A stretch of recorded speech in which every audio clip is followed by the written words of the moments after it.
സിദറത്തുൽ മുൻതഹ എന്ന ഈ 5 വയസ്സുകാരിയുടെ പിതാവ് ഷംസു കുറേ കാലം ഗൾഫിലായിരുന്നു. കോവിഡൊക്കെ വന്നപ്പോൾ അദ്ദേഹം നാട്ടിലേക്ക് വന്ന് ഈ മുണ്ടക്കയിൽ റിസോർട്ടൊക്കെ നടത്തി ജീവിക്കുകയായിരുന്നു. പ്രളയത്തിൽ പക്ഷേ അതെല്ലാം നഷ്ടപ്പെട്ടു. അവരുടെ ബന്ധു സാബിക്ക് ഇപ്പോൾ എന്നോടൊപ്പം ഉണ്ട്. സാബിക്ക് എന്താണ് സംഭവിച്ചത്? അവിടെ ഒരു രാത്രി നമ്മളൊരു 9 മണി ആ സമയത്തൊക്കെ അവർ വിളിച്ചിരുന്നു, അങ്ങനെ എന്താണ് വിവരം എന്നറിയാൻ വേണ്ടിയിട്ട്. കാരണം തലേ ദിവസം അങ്ങനെ ഒരു മണ്ണിടിച്ചിൽ ചെറുതായിട്ടുണ്ടെന്നും വെള്ളൊലിപ്പ് വീടിൻ്റെ പുറകിൽ കൂടുതലുണ്ടെന്നും പറഞ്ഞിട്ടാണ് വിളിച്ചത്. അപ്പോൾ അവർ സേഫാണെന്ന് പറഞ്ഞാൽ മേലുള്ള ഒരു വീട്ടിൽ നിന്ന് അവർ വാടക കൊടുത്തുകൊണ്ടിരിക്കുന്ന ക്വാർട്ടേഴ്സിലേക്ക് അവർ വന്ന് താമസം മാറ്റിയിട്ടുണ്ട്, അവിടെ സേഫാണെന്നാണ് പറഞ്ഞത്. എൻ്റെ പെങ്ങളുടെ ഭർത്താവിൻ്റെ ഏട്ടൻ്റെ മോന് ഹാനി എന്ന് പേരുള്ള അവന് കുട്ടീനെ കൊണ്ട് പുറത്തേക്ക് വന്നതാണ്. ഈ 2 കുട്ടികളെ നമുക്ക് ജീവനോടെ നമുക്ക് ക്യാമ്പിൽ നിന്ന് കിട്ടിയിട്ടുണ്ട്. ആ പ്രദേശത്ത് ഇപ്പോൾ അവർ താമസിച്ചുകൊണ്ടിരിക്കുന്ന ബിൽഡിംഗ് ഇപ്പം അവിടെ ഇല്ല. ഈ കുഞ്ഞിനെ എവിടെ നിന്നാണ് നിങ്ങൾക്ക് കിട്ടുന്നത്? കുഞ്ഞിനെ താഴ്ന്ന മണ്ണിൻ്റെ ഇടയിൽ നിന്നാണ് കിട്ടിയതെന്ന് പറഞ്ഞിട്ടുള്ളൂ. റെസ്ക്യൂ ചെയ്തതിന് ശേഷം ചെവിയിൽ മഡ് ഉണ്ടായിരുന്നു. അത് ക്ലീൻ ചെയ്തിട്ടും കയ്യും ഒക്കെ ഒന്ന് ഫിസിക്കൊക്കെ നോക്കിയിട്ടാണ് ഡോക്ടേഴ്സ് ക്യാമ്പിൽ നിന്ന് സെൻറ്റ് ജോസഫ് മേപ്പാടി UP സ്കൂളിൽ നിന്ന് വിട്ടത്. മറ്റു കുടുംബാംഗങ്ങൾ എത്ര പേരെ നഷ്ടമായി? കുടുംബാംഗങ്ങൾ ഒന്ന് ഇപ്പോൾ ഈ കുട്ടീൻ്റെ ഉപ്പ നമുക്ക് ഇന്നലെ ഇവിടെ കബറടക്കം നടത്തി. അവരുടെ ഏട്ടൻ്റെ മകളെയും ഇവിടെ കിട്ടിയിട്ടുണ്ടായിരുന്നു. ഇവരുടെ മകള് ഇപ്പോൾ നമുക്ക് കിട്ടിയ കുട്ടിയുടെ നേരെ ജ്യേഷ്ഠത്തി ഷംഹ എന്ന് പറഞ്ഞിട്ടുള്ള കുട്ടി, അവളെ നമുക്ക് കിട്ടിയിട്ടുണ്ടായിരുന്നു ഇന്നലെ ഐഡൻറ്റിഫൈ ചെയ്ത്. അവരുടെ ഏട്ടൻ്റെ മകളൊരു കുട്ടി ഇവിടെ കൊണ്ടുവന്ന് മറവ് ചെയ്യുകയാണ് ചെയ്തത് പള്ളിയിൽ.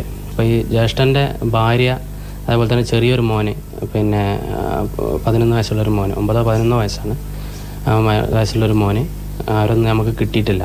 ഇവരുടെ ഉമ്മ ഇവരൊന്നും നമുക്ക് കിട്ടിയിട്ടില്ല. നിങ്ങളാണ് അവളുടെ സംരക്ഷണമില്ല. കുട്ടിയുടെ ഉമ്മാൻ്റെ ഉപ്പയാണ് ഇവിടെ ഉള്ളത്, ഇപ്പോൾ ഈ വീട്ടിലത്തെ ഗ്രഹനാഥൻ. അപ്പോൾ അവരും നമ്മൾ അപ്പന്മാരും മൂത്തപ്പന്മാർ എല്ലാവരും ഉണ്ട്. മാതാപിതാക്കളുടെ വേർപാട് ഈ കുഞ്ഞറിഞ്ഞിട്ടില്ല. ബന്ധുക്കളുടെ സംരക്ഷണയിലാണ് ഇപ്പോൾ സിദ്റത്തുൽ മുൻതഹ. ക്യാമറാമാൻ ശരത്തമ്പാട്ടുകാവനും ബിനീഷ് പറവൂരിനൊപ്പം ബിജു പങ്കജ്, മാതൃഭൂമി ന്യൂസ്.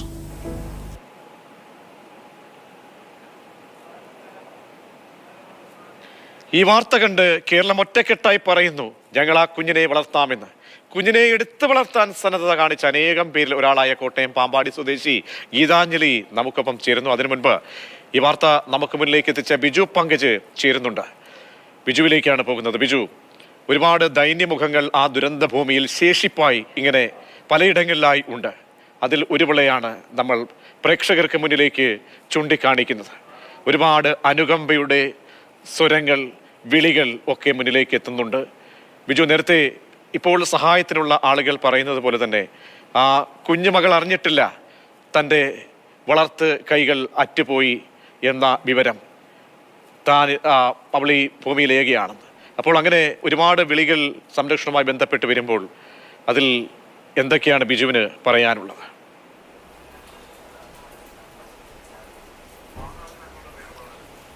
ഒന്ന്, പ്രജീഷ്, ഈ ദുരന്തമുണ്ടാകുമ്പോഴാണ് മനുഷ്യൻ എന്ന മനുഷ്യത്വത്തിൻ്റെ വില നമ്മൾ അറിയുന്നത്. ഇപ്പം ഇന്ന് രാവിലെ നമ്മൾ കൊടുത്തൊരു സ്റ്റോറിയുണ്ട്. അതായത് ഒരു ഒഡീഷ സ്വദേശിനി, അവിടെ പ്രിയദർശിനി എന്ന് പറഞ്ഞ ഒരു വനിത പരിക്കേറ്റ് വരുന്നു. അമ്മ സർജറി ചെയ്ത് കിടക്കുന്നു. അവിടുന്ന് സാനിയ എന്ന് പറഞ്ഞൊരു പെൺകുട്ടി, അവരാണ് അവരെ കെയർ ചെയ്യുന്നത്. അവർക്ക് രാവും പകലും അവരിങ്ങനെ അവരുടെ അടുത്തുണ്ടാവും, അമ്മയുടെ അടുത്തുണ്ടാവും. അമ്മ തൊട്ടപ്പുറത്ത് വാടി കിടക്കുന്നു, അവരിങ്ങോട്ട് വരും. പിന്നെ രണ്ടാമത് ഈ ഒരു സംഭവം, ഈ ഒരു സ്റ്റോറി, ഈ കുഞ്ഞിൻ്റെ സ്റ്റോറി കൊടുത്തതിന് ശേഷം അതിൻ്റെ കമൻറ്റുകൾ വായിച്ചു നോക്കുമ്പം മനുഷ്യത്വം എന്താണ് എന്ന് നമുക്ക് മനസ്സിലാവും. സാധാരണ ഇത്തരം സ്റ്റോറികൾ വരുമ്പോൾ ഭയങ്കര മോശം കമൻറ്റുകൾ. ഇത് ഒരു കമൻറ്റ് പോലും അതിൻ്റെ അടിയിൽ വന്നിട്ട് എല്ലാവരും ആ കുഞ്ഞിന് വേണ്ടി നിൽക്കുന്നു. അപ്പോൾ ഇത് ഇതാണ് ഇവിടെ മതമില്ല, രാഷ്ട്രീയമില്ല, മറ്റ് വൈരുദ്ധ്യങ്ങളൊന്നുമില്ല, മറ്റു വ്യത്യസ്തതയില്ല. അപ്പോൾ ഇവിടെ ഒരു മനുഷ്യത്വം, അതായത് അത്രയും മനസ്സും മരവിച്ചു കേരളത്തിൻ്റെ എന്ന് വേണം കരുതാൻ. കാരണം ഈ ഒരു റിയാലിറ്റി ജനം തിരിച്ചറിയുകയാണ്. കാരണം ഇങ്ങനെ ഒരു ദുരന്തം ഉണ്ടാകുമ്പോൾ പിന്നെ ഒന്നുമില്ല.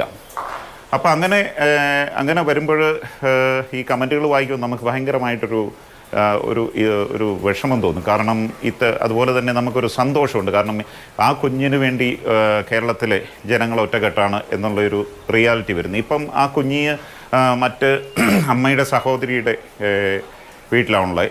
അവിടെ മറ്റു കുട്ടികളുമായി ഇടപഴകി ചിരിച്ച് കളിച്ച് നടക്കുകയാണ്. പക്ഷേ ഇടയ്ക്കൊക്കെ കരയുന്നുണ്ട് എന്നും പറയുന്നു. പക്ഷേ അതിൻ്റെ റിയാലിറ്റി 5 വയസ്സുകാരിക്ക് ഈ ദുരന്തത്തിൻ്റെ ആഴമോ അല്ലെങ്കിൽ അമ്മയും അച്ഛനും പോയി എന്നുള്ള ഒരു റിയാലിറ്റിയിലേക്ക് വരാനുള്ള ഒരു സമയമായിട്ടില്ല. അതുകൊണ്ട് തന്നെ ബന്ധുക്കൾ അവരെ കെയർ ചെയ്യുന്നു. പക്ഷേ അങ്ങനെ കെയർ ചെയ്യുമ്പോഴും ഈ വാർത്ത പോയതിന് ശേഷം ഇതിൻ്റെ വരുന്ന കമൻറ്റുകൾ ഭയങ്കര ടച്ചിങ് ആണ്. കാരണം ഞങ്ങൾക്ക് കുട്ടികളില്ല, ഞങ്ങൾക്ക് തരൂ.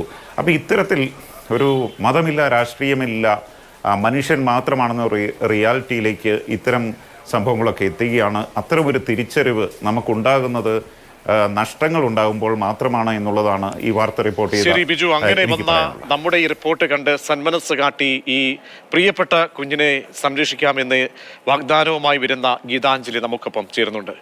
ഗീതാഞ്ജലി, ആ സന്മനസ്സിന് ആദ്യം തന്നെ ഒരു സല്യൂട്ട് നന്മ നിറഞ്ഞ ഭാഷയിൽ മാതൃഭൂമി ന്യൂസ് നൽകുകയാണ്.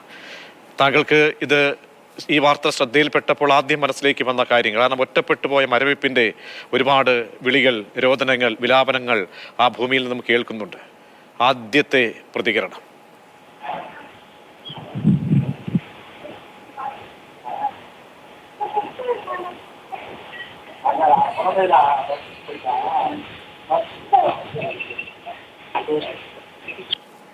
ശ്രീമതി ഗീതാഞ്ജലി കേൾക്കാമെങ്കിൽ.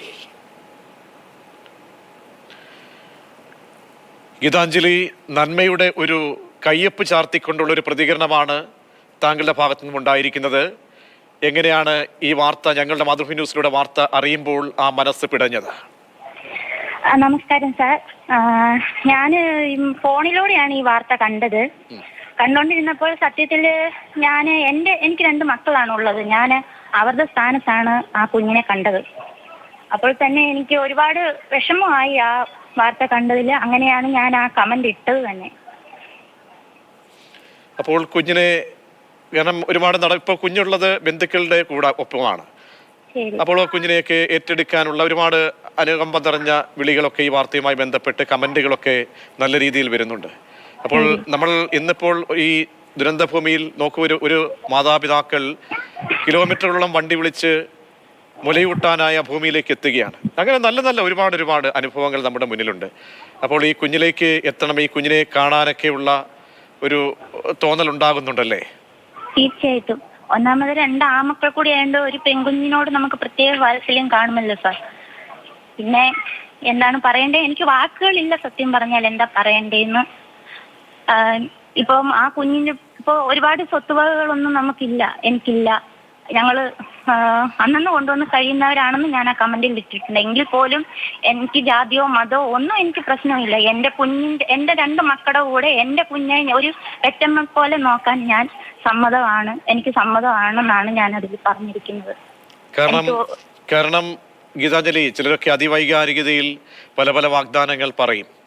പിന്നീട് ഈ ഭൂമിയിൽ ഒറ്റപ്പെട്ടു പോകുന്ന ഒരുപാട് കുരുന്നുകളല്ലായാലും മുതിർന്നവരായാലും ഒക്കെ ഉണ്ട്. അപ്പോൾ ഒരു നിമിഷത്തിൽ തോന്നിയ അതിവൈകാരികതയല്ലല്ലോ? അല്ലല്ല, ഒരിക്കലും അല്ല സാർ. ഇന്നല്ലേ നാളെ എനിക്ക് എന്താണ് സംഭവിക്കുന്നതെന്ന് എനിക്ക് പറയാൻ പറ്റില്ല സാർ. ആ കുഞ്ഞിന്റെ സ്ഥാനത്ത് ഞാൻ എൻ്റെ മക്കളെയാണ് ഞാൻ കണ്ടത്. ഈ സിദ്റത്തുൽ മുൻതഹ എന്ന് പറഞ്ഞാൽ അറബി ഭാഷയിൽ പറയുന്നത് ഒരുപാട് തണൽ ഏകുന്ന വൃക്ഷത്തിന് എന്നാണ് പറയുന്നത്. ആ തണലേകാൻ ഇന്ന് ആ കുഞ്ഞിന് മാതാപിതാക്കൾ ഇല്ല. അപ്പോൾ മാതാവിൽ നിന്നുമുണ്ടാകുന്ന ആ ഒരുപാട് അനുകമ്പയുടെയും സ്നേഹത്തിൻ്റെയൊക്കെ വാരി പൊതിഞ്ഞ അതിനൊന്നും ഒരു കണക്കുകളില്ല. അപ്പോൾ ഇന്ന് അവൾ അറിഞ്ഞിട്ടില്ല അവൾക്ക് ഒപ്പം ആരുമില്ല എന്ന്.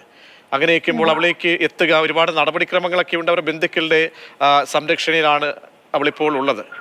അങ്ങനെയൊക്കെ നോക്കുമ്പോൾ ഒന്ന് കാണാൻ കൊതിക്കുന്നുണ്ടല്ലേ? തീർച്ചയായിട്ടും സാർ, തീർച്ചയായിട്ടും. ഗീതാഞ്ജലിയുടെ കുടുംബ പശ്ചാത്തലം എന്ന് പറഞ്ഞാൽ, ഞാൻ ഒരു ചെറിയ ജോലിയാണ് ചെയ്തുകൊണ്ടിരുന്നത്. ഇപ്പൊ ഞങ്ങളിപ്പോൾ അവിടുന്ന് കോട്ടയത്തു നിന്ന് മാറി ഞങ്ങളിപ്പം തമിഴ്നാട്ടിലാണ്. എൻ്റെ ഹസ്ബൻഡ് സാധാ ഒരു ജോലിക്കാരനാണ്. ഞാൻ ആ കമന്റിലും ഇട്ടിരുന്നു, സമ്പാദ്യമോ സാമ്പത്തികമോ അല്ലാതെ മറ്റു ഒന്നുമില്ല. എങ്കിൽ പോലും ആ കുഞ്ഞിനെ പൊന്നുപോലെ ഒരു കുറവും വരുത്താതെ ആ കുഞ്ഞിനെ ഒരച്ഛൻ്റെ അമ്മയുടെയും 2 കൂടപ്പിറപ്പുകൾ എന്ന നിലയിൽ ആ കുഞ്ഞിനെ ഞങ്ങൾ പൊന്നുപോലെ നോക്കുമെന്ന് ഞാൻ പറഞ്ഞിട്ടുണ്ട്. അവിടേക്ക് വരുന്ന ഈ വാർത്തകളൊക്കെ കാണുമ്പോൾ, മാതൃഭൂമി ന്യൂസിലൂടെ കാണുമ്പോൾ എന്താണ് മനസ്സിൽ പൊള്ളിക്കുന്നുണ്ടല്ലേ? പൊള്ളിക്കാണ് സാർ, മനസ്സ് നൊന്ന് കരഞ്ഞു പോവുകയാണ് കാണുമ്പോൾ. ഈ കുഞ്ഞ് ഒരുപക്ഷെ ഒന്നും അറിയുന്നില്ല. കാരണം ഇന്നലെ വരെ ആ അമ്മ അച്ഛൻ നൽകിയിട്ടുള്ള ആ സ്നേഹമൊക്കെ അറിഞ്ഞ നാളുകളായിരുന്നു. അപ്പോൾ ഇങ്ങനെ ഒറ്റപ്പെട്ടതൊരു ക്യാമ്പിലേക്ക് എത്തുമ്പോൾ ബന്ധുക്കളുണ്ട്. ബന്ധുക്കൾ ആണെങ്കിലും ബന്ധുക്കൾ നന്നായിട്ട് നോക്കും. അതൊക്കെ ആണെങ്കിലും അതെ, നമ്മൾ അറിയാമല്ലോ നമുക്ക് അച്ഛനും അമ്മയും നഷ്ടപ്പെടുമ്പോഴുള്ള ഒരു വേദന. അതെ, തീർച്ചയായിട്ടും. ഗീതാഞ്ജലിക്ക് എത്ര രണ്ട് മക്കളാണല്ലേ? ആൺമക്കളാണ്. എനിക്ക് രണ്ട് ആൺകുട്ടികളാണ് ഉള്ളത്. അപ്പോൾ അവരുടെ ഇടയിൽ ഒരു കുഞ്ഞിനെ എത്തിയ പോലെ നോക്കാനുള്ള ഒരു സന്മനസ് അറിയിക്കുകയാണ്. ഈ ബന്ധുക്കളെയൊക്കെ ആരെങ്കിലും വിളിക്കുകയോ മറ്റോ ചെയ്തോ? ഇല്ലില്ല, ഒന്നും ചെയ്തില്ല സർ. ഇതിപ്പോൾ ഞാൻ ഇതിനു മുമ്പ് ജോലി ചെയ്തിരുന്ന സ്കൂളിലോട്ടാണ് വിളിച്ചിരുന്നത്. അവിടുന്ന് അവരാണ് എന്നെ വിളിച്ച് ഈ കാര്യം പറഞ്ഞത്. ഇന്നപോലെ മാതൃഭൂമിയിൽ നിന്നും ഗീതാഞ്ജലിയെ വിളിച്ചിരുന്നു. അപ്പൊ ഞാൻ ഞങ്ങളുടെ HM-നോട് പറഞ്ഞു, ഒരു കാര്യം ചെയ്യും, എന്റെ നമ്പർ നേരിട്ട് അവർക്ക് കൊടുക്കൂ, ഞാൻ സംസാരിക്കാമെന്ന്. അങ്ങനെയാണ് ഇങ്ങനൊരു വാർത്തയുടെ ഒരു ഇത് ഞാൻ അറിഞ്ഞു തന്നെ അന്നേരമാണ്. തീർച്ചയായും ഗീതാഞ്ജലി, ഇതിനൊക്കെ ഓരോ നടപടിക്രമങ്ങളുണ്ട്. എന്തായാലും വലിയ ആ മനസ്സിന് 1000 നന്മകൾ കേരളത്തിൻ്റെതായ മാതൃഭൂമി ന്യൂസിലൂടെ അറിയിക്കുകയാണ് കേട്ടോ. ശരി സർ, ശരി. ബിജുവിലേക്ക് ഒരിക്കൽ കൂടി. ബിജു, ആ റിപ്പോർട്ട് കാണുമ്പോൾ ഒരു പക്ഷേ മനസ്സ് എല്ലാവരുടെയും പിടയും. കാരണം അങ്ങനെയാണ്, അങ്ങനെ പിടയാതിരിക്കാൻ കഴിയില്ല. ഓരോ റിപ്പോർട്ടുകളും നമ്മൾ കണ്ണു നനയാതെ കണ്ടുപോകാനുമാകില്ല. മാതൃഭൂമി ന്യൂസിലൂടെ ഒരുപാട് റിപ്പോർട്ടുകൾ, അതിനൊരുപാട് അർത്ഥതലങ്ങൾ ഉണ്ടായിരുന്നു. നമ്മൾ ഓരോ ദിവസവും നൽകുന്നത് ഇനിയും ഒരുപാട് നമ്മൾ ഫയൽ ചെയ്തുകൊണ്ടേയിരിക്കുകയാണ് അവിടുത്തെ ഓരോ കാഴ്ചകളും. ഇന്നിപ്പോൾ ഈ കുഞ്ഞിലേക്ക് ഒരുപാട് വിളികൾ. ബിജു പറഞ്ഞതുപോലെ തന്നെ ഒരു വാർത്ത നമ്മൾ ഇടുമ്പോൾ അതിനേകായിരം വ്യത്യസ്തമായ കമന്റുകൾ. ഇതൊരു മനസ്സോടുകൂടി വർണ്ണവർഗ ഭേദമന്യേ മനസ്സൊരുമിച്ചുകൊണ്ട് കയ്യൊപ്പ് ചാർത്തിക്കൊണ്ടാണ് വരികൾ. ആ വരികൾ കുറിക്കപ്പെടുന്ന നമ്മുടെ സോഷ്യൽ മീഡിയ ഹാൻഡിലൂടെ കുറിക്കപ്പെടുന്ന വരികളിൽ കണ്ണുനീർ ചാലിച്ച വരികളാണ്. അപ്പോൾ ബിജു കേട്ടുവല്ലോ ഗീതാഞ്ജലി പറഞ്ഞത്.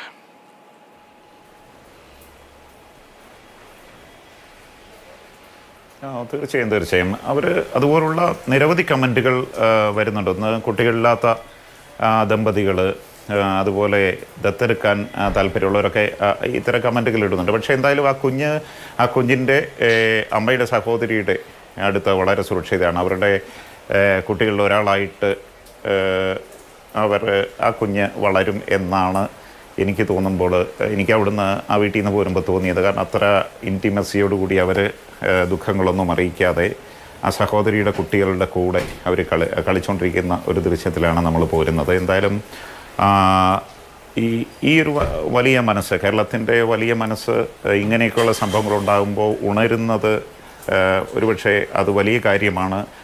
ഇനിയും ഇത്തരത്തിലുള്ള മനുഷ്യത്വമാർന്ന ഒരുപാട് പ്രതികരണങ്ങൾ സമൂഹത്തിൻ്റെ ഭാഗത്തുനിന്ന് ഉണ്ടാകട്ടെ എന്ന് നമുക്ക് പ്രത്യാശിക്കാം.